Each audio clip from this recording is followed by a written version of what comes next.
The Disrupt Education vlog can be found on YouTube. To hear it in podcast form, search Disrupt Education on any of the following podcast platforms: Anchor, Apple Podcasts, Google Podcasts, Breaker, Castbox, Overcast, Radio Public, Pocket Cast, Spotify, or Stitcher.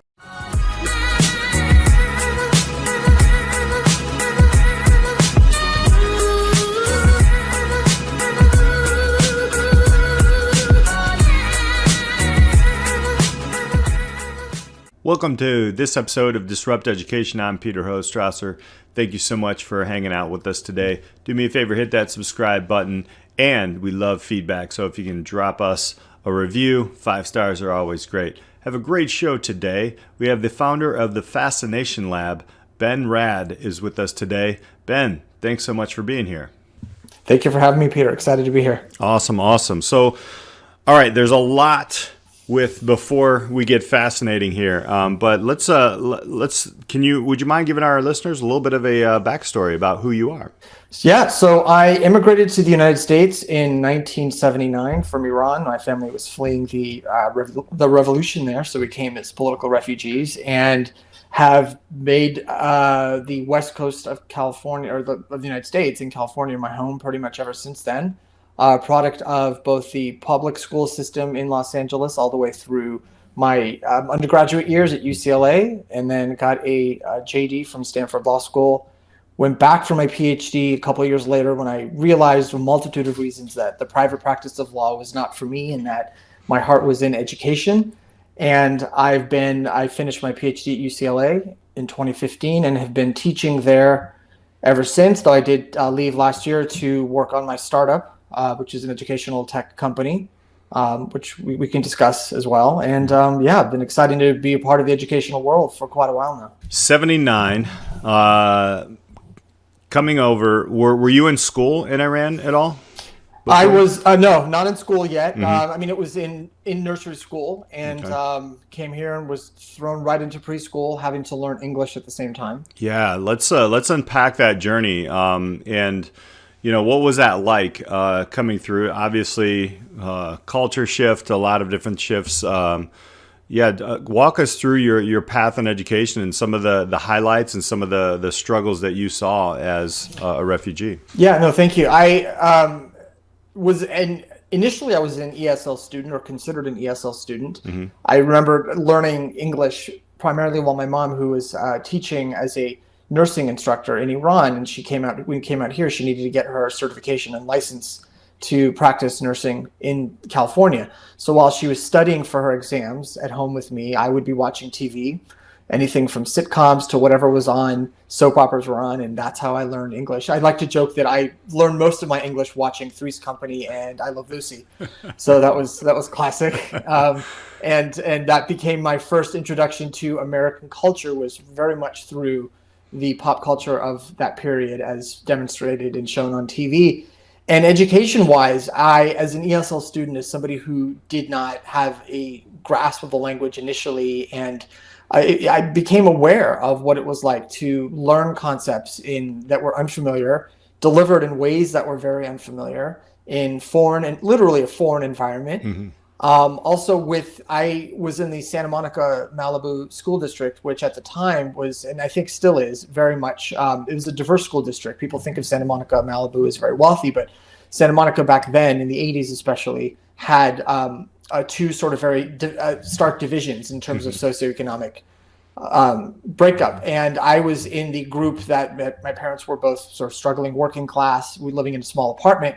And I remember vividly being in a classroom setting from early on with a lot of children of Hispanic Latino backgrounds.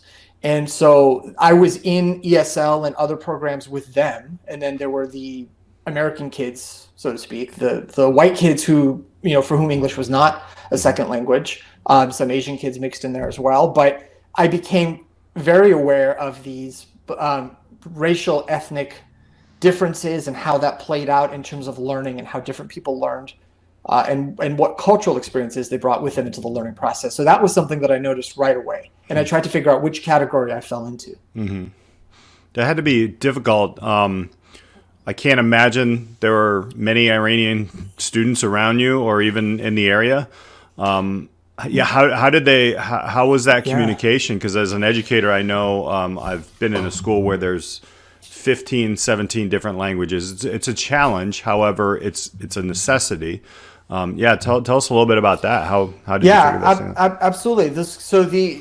As it turns out, Los Angeles has the largest Iranian population in the world outside of Iran. So now Okay. it's become big. And part of the drawback then for my family was that the refugee community here was sizable enough that it provided a support network. Okay. But that didn't extend to the schools. And the schools back then, they were only equipped to deal with non-native speakers primarily who spoke Spanish. Right. For everybody else, if you were coming from an Asian country, Southeast Asia, Central Asia, another part of the world, and Africa, anywhere Middle East, they simply weren't prepared for that. So everything that was the challenge of that was not having things explained to me or introduced in a way that was familiar culturally. Forget about them even trying to understand or teaching things using Persian language. That wasn't going to happen.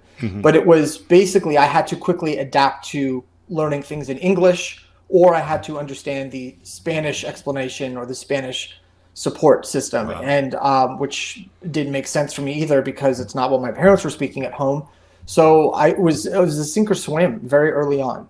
I will tell you, it's not easy to get into Stanford Law, but you did.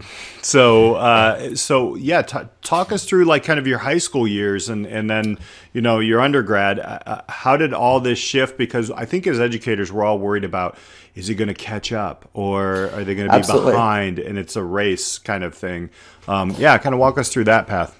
Absolutely. And one of the things to mention for a lot of immigrant ethnic families and for immigrant students in particular, the parents come from these societies where the expectations are for them to advance in particular fields. In my culture, in Middle Eastern culture, it's oftentimes medicine, engineering, law, but everyone wants their son to be or daughter to be a doctor. So that was the path.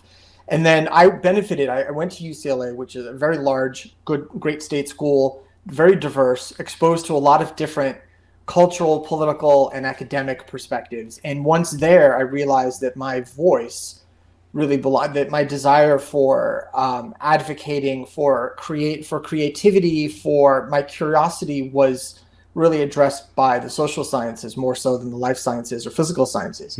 And it was a time of big cultural shifts in the United States at the time. I remember starting at UCLA in 1995 when email was just really introduced, when the internet was just taking off. And it was the middle of the Clinton presidency. We're getting through the first Clinton's only impeachment.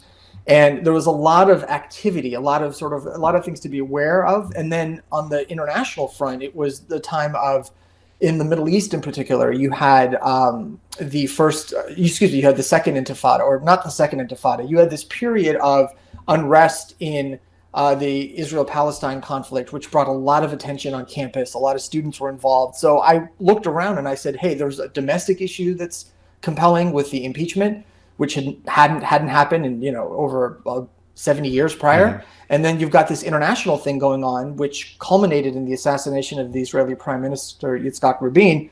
So there was a lot of political activity, both focused on international and domestic issues. And it was hard as a student to not be enthralled by this and say, I want to learn more. So that is where I became curious. And as I became curious and I wanted to learn, I found myself in a position of helping to inform others who either didn't have the curiosity or weren't majors that were learning about these subjects. So I said, great, I'm a poli-sci major. Here's what I know about international conflicts. Here's what I know about the presidency and the Supreme Court and impeachment. So I found myself educating family members, peers who were not in political science. And I said, I really enjoy this. And law school seemed like a logical path because I wasn't going to do medicine. And I was interested in advocacy, but I thought for private companies. And I applied to law school. I was very fortunate. I did well on the test to get in for law school, the LSAT. GPA was very solid. So I was in a good position to choose where I wanted to go. And Stanford was a great fit because of its location was ideal and its small class size. And then it changed when I got there. And it changed as a product of two events that I think shaped my generation, our generation, were impacted. Number one was the the Bush-Gore election of 2000 and the fact that it was thrown to the Supreme Court and it ended the way that it did, regardless of which side that you wanted. The fact that the Supreme Court, this institution that I was studying as a first-year law student, was making this decision along partisan lines as the final vote turned out, really, for a lot of us that grew up with a reverence of the Supreme Court and its distance from deciding these things, all of a sudden that was cast into doubt for me, for many of my peers. And then less than a year later, we had 9/11, which multitude of reasons, it pierced our veil of safety and security as Americans. We thought we were safe from everything going on abroad because we lived, we were separated by two oceans on either side. And also for myself, somebody who had fled a country where Islamic extremism or religious extremism was a source of violence or of revolution, all of a sudden to have that, a different strain of that phenomenon brought to our shores was very unsettling, and it reanimated a lot of old traumas that I didn't know that I had. And I realized whatever ambition I had for going into private practice and working for a big law firm, this is not my calling. I need to, there's too much going on. Again, I was sucked in by international and domestic concerns that I need to figure this out. I need to go into that, whatever that is. Yeah. That's where I have to go. So that pivot, did that turn right into becoming an entrepreneur? What was next? Yeah, the next logical step, like many Americans, I remember after 9/11, we all felt we wanted to do something to contribute, to help the fight and the defense of the country. After I finished law school, I applied to work for the government. I had two positions I applied for, were analysts, one at the FBI and one at the CIA. They were heavily recruiting. The CIA was recruiting on the Stanford campus, in particular for analysts who spoke Arabic or Persian, which I did, for reasons that were obvious at the time. And I went down that path of wanting to work for the government. And what I didn't realize was that, especially back in 2003 and 2004, the background security check and the clearance process takes a very long time. I thought it would take weeks, ended up taking much, much longer than that. So suffice it to say, that's what I wanted to do, was to go work in government. And then when I didn't hear back from them after almost a year, and I assumed the application went nowhere, I pivoted to, okay, I guess I better go into private practice, working at a firm, because that's what else am I going to do? But my heart wasn't in it. I had lived through too much. I had experienced too much. I had become aware of too much. I was, to misuse a phrase, I was woke to certain issues that I simply was complacent to. And that awareness made it difficult to do something like going into a big office in downtown LA, serving billion-dollar companies with their stock acquisitions or mergers and whatnot. My heart just wasn't in it. Things became fascinating, which I love. Right? I mean, I all the way through this story, where it's definitely not done yet. I hear a lot of like empathy and trying to weave your way through helping others and trying to figure things out along the way, which is, I mean, it kind of builds into what the Fascination Lab is, right? Sort of, right? Am I hitting it? You know what? You hit it right there, because you mentioned the word empathy. Yeah. Which is a concept that I wasn't aware of or didn't grasp 10 years ago, even 5 years ago. And now the idea of empathy is the center of what my company does, and it's part of my teaching philosophy. This idea that oftentimes these challenges, these struggles that the world throws at us, that life throws at us, is because people don't understand the perspective or the condition of someone else, either someone who is similar to them, but especially someone who is different. And that lack of empathy. So empathy is what leads to intolerance, can lead to bigotry, but it can just lead to neglect. And look at what this country's been through in the last 4 years, even going back to January 6th. There's a segment of the population that feels not heard, that feels neglected. And there's no question that half of this country fails to properly empathize with the other. And empathy doesn't mean you have to like the other side. I don't care if you hate them, but I want you to at least understand them, so that if you do dislike them, you dislike them for reasons that make sense and not just out of ignorance. So empathy was what we were lacking. I felt what I was lacking and what others were lacking towards me. And so that was my empathy journey, if you will. So I think that's a good word that you chose. Yeah, honestly, in education, it was thrown to the forefront in the pandemic in a good way, I think. A lot of people started to understand more about everybody involved.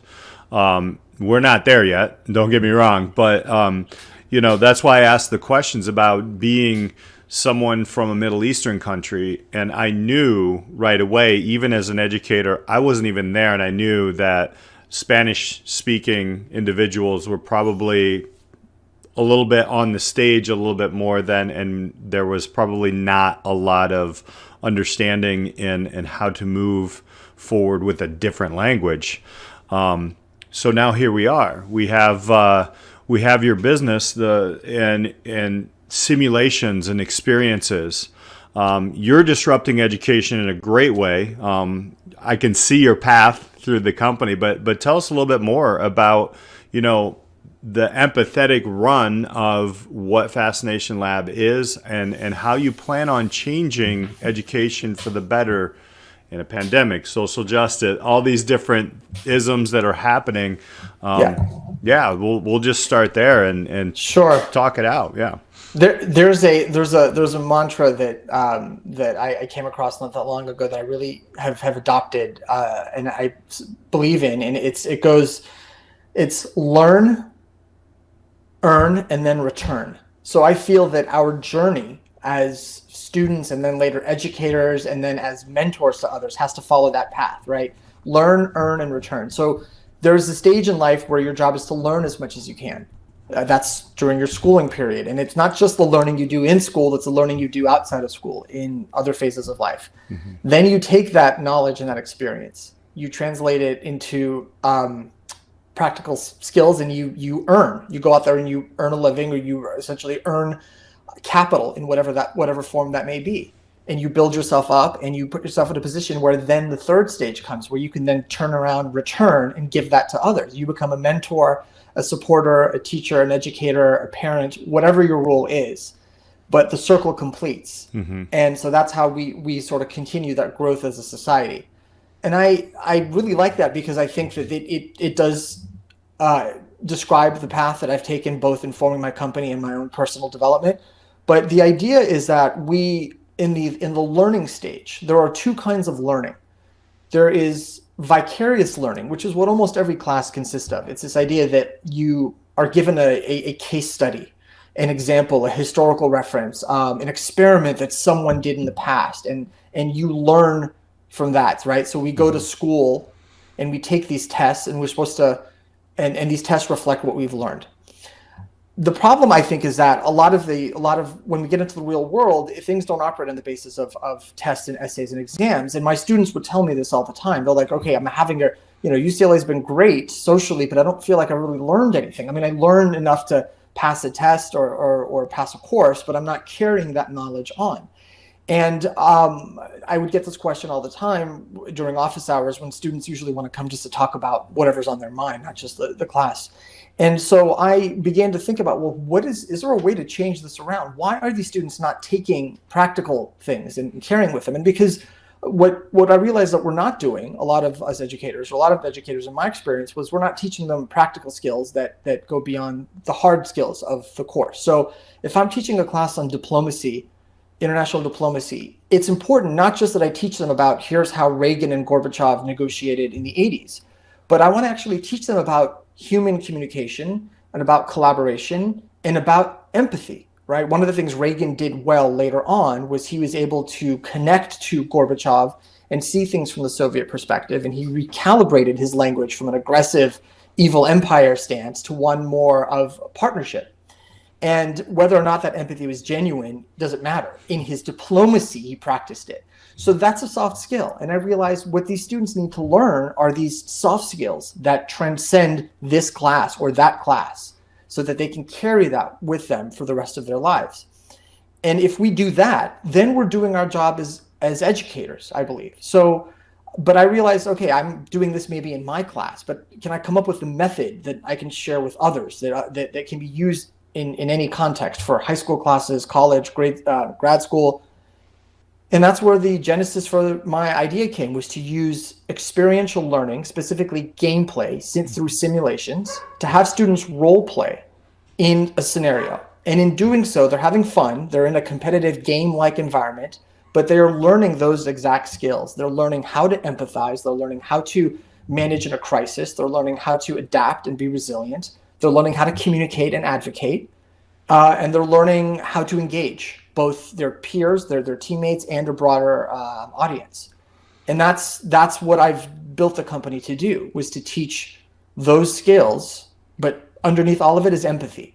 Mm-hmm. And whether you're doing diplomacy and you're dealing with an enemy or a rival, or whether you're doing a corporate simulation where you're merging with someone else, you are always better off if you can understand the position of others, if you can put yourself in their shoes. It'll make you a better negotiator. It'll make you a better ally. It'll make you a more formidable adversary, and it benefits, I think, all around. So that's how I channel that into the work that I'm doing through the company. I got to know some of the projects that you've worked within the format. What are some of the highlights that you have of schools, if you can share them, of some of these gameplays and the simulations that they've done? Yeah, absolutely. One of my favorite ones, a story I like to tell, is we did for a UCLA class I was teaching last year in the Department of Communications. I had the students, it was a class on political propaganda, on fake news and the weaponization of misinformation. So if you're teaching a class to college students about propaganda and fake news in this time, which was very relevant, the traditional way might be to say, okay, here's the history of propaganda, here's what it looks like, and here's how we can identify it and deconstruct it. I thought there's a better way to do this. Why don't I actually have my students be incubators of propaganda and fake news in order to increase their media literacy and civic literacy, so that when they see the stuff, they know exactly what it is because they've had to make it. So I had the students role play as campaign consultants for various Senate campaigns that were actually happening in 2020. Races in Colorado, Arizona, North Carolina, Maine, for example.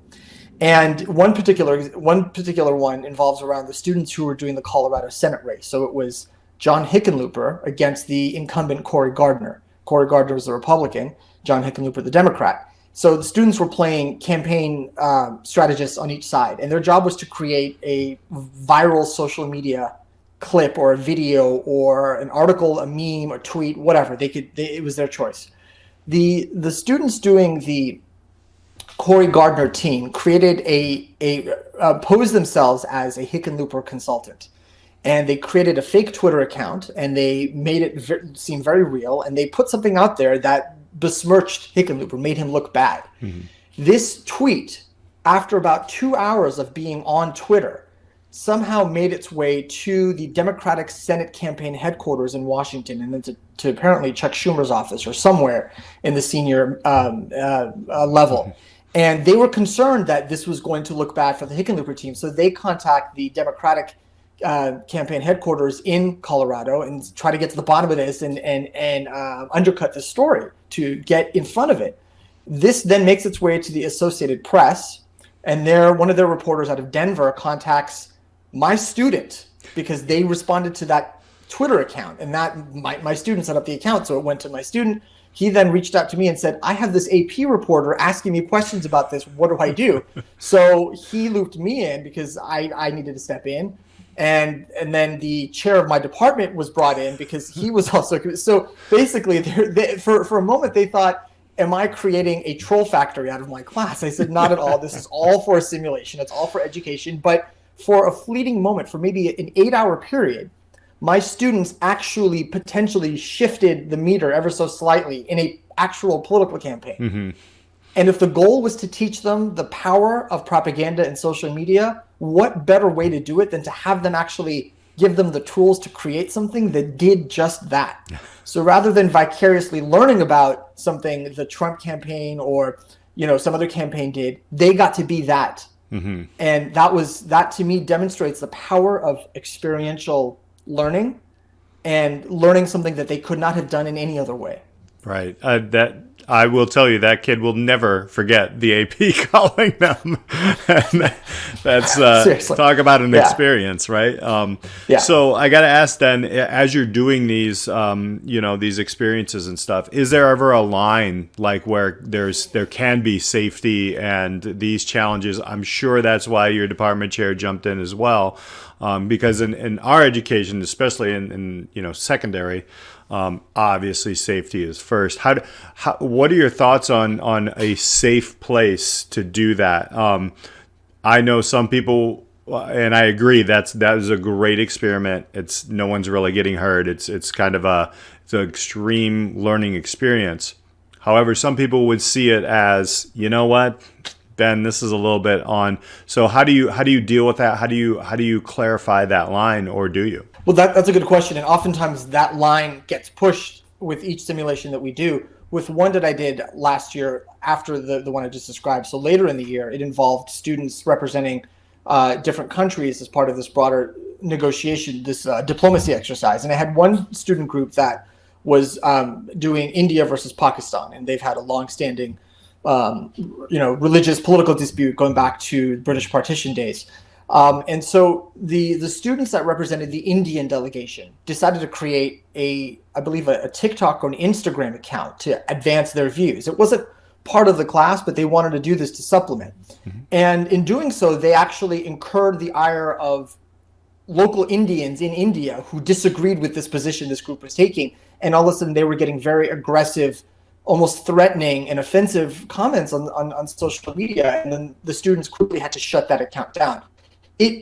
I can create all these safe spaces I want and create an environment that is isolated and sandboxed. What I'm learning is that these students and the resources, the platforms that are opening up to them are moving much faster than we are. Mm-hmm. And so it's a balance between, I want them to immerse themselves in a real world situation, but the real world is scary at times. The real world is risky. And so I have to balance my role as both an educator and almost like a class parent, if you will, a mentor, and say, okay, here is where I'm going to take off my professor hat and put on my, let's say, mentor hat and tell you, here's how you would handle interpersonal disputes. Here's how you would handle a situation where somebody might be personally offended by something that you said. Mm-hmm. I welcome those moments. I think they're great. Even sometimes when one student can say something offensive as part of a game, mind you. Right. I say, here's a great teaching moment. Here's a great learning moment where you guys are all in personalities. You're acting, but some of you take the acting a little bit too far, or you cross a line, but the other person doesn't know that. This is where empathy becomes important. You know that it's a joke or that it's part of your act, but how would the other person take it? Do you know what their background is? What traumas they might have that might trigger. So it becomes a situation where even if I can't always sandbox and put guidelines on what's safe and okay, if something happens that makes it difficult, then I will turn that into a teaching moment. So at least we all learn from it. I think as educators, that's the best we can do, and to not shy away from taking difficult, hard situations and saying, what can we learn? Disrupt education, man. It's honestly, it's becoming in our world in the secondary level. Everybody's like, you need to become uncomfortable, comfortable being uncomfortable. Yet when you do that, I still think we're moving forward there, and it's really refreshing to see an educator like yourself. Really, you in order for us to move past some of our uncomfortable points, well, guess what? We need to get uncomfortable, and I think that's brilliant. And it's an amazing platform. I'm a little jealous. I didn't have any of this in my undergrad or my master's degree. You're always welcome to sit in on the class. Love to have yeah, I think it would be fascinating as well. What's going here forward? What does it look like? Where do you want to go even further with the Fascination Lab and or the teachings that you do? Well, I've really much enjoyed creating these world building exercises and having students participate. Mm-hmm. One of the things I'd like to do that we're shifting now to do a little bit more is teaching other educators how to do this. So yeah. I would love to do basically professional development working with teachers and saying in high schools, where I think this is really critical, because that's where a lot of the students, their love of learning, or if they don't develop a love of learning and curiosity, it oftentimes can happen in middle school and high school. So to create experiences that are immersive, the pandemic has revealed how students can suffer when education isn't done in a way that speaks to them, that is engaging. And I feel that as a father of 3 young children, and as someone who works with high school and college teachers, I see the challenges of the struggles that students have trying to just be engaged, and the struggle that teachers have trying to keeping them engaged. I mean, we're all dealing with this. So I would love to empower the teachers to build these experiences themselves, to say, hey, what is your lesson plan? If you're teaching humanities or a physics class or biology or economics, I don't care what it is, how can we turn it into an experiential learning module, a program, to get the same kind of engagement that I'm getting for these classes that I'm designing? Let's have you do it. So let me give you the toolkit, run you through what that looks like. What does a good game look like? How do you interact with students? How do you assess them? How do you give them feedback? How do you then do a wrap up at the end and talk about lessons learned? This is sort of the next step, is to get into that professional development space, really, and empower teachers individually so they can do this without us. I can envision this as, we're so segmented in the secondary classrooms, but an entire project like this can be a combination of math and science, and you can just pull out.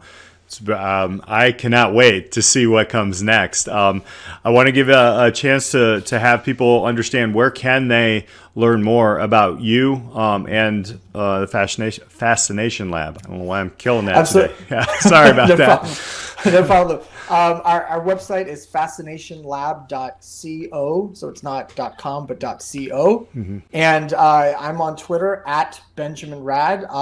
I'm not a prolific Twitter user in the sense of posting. I use it a lot to consume information, but I love interacting with people there, in both the company Fascination Lab and myself. You can find us on LinkedIn. That's another great resource.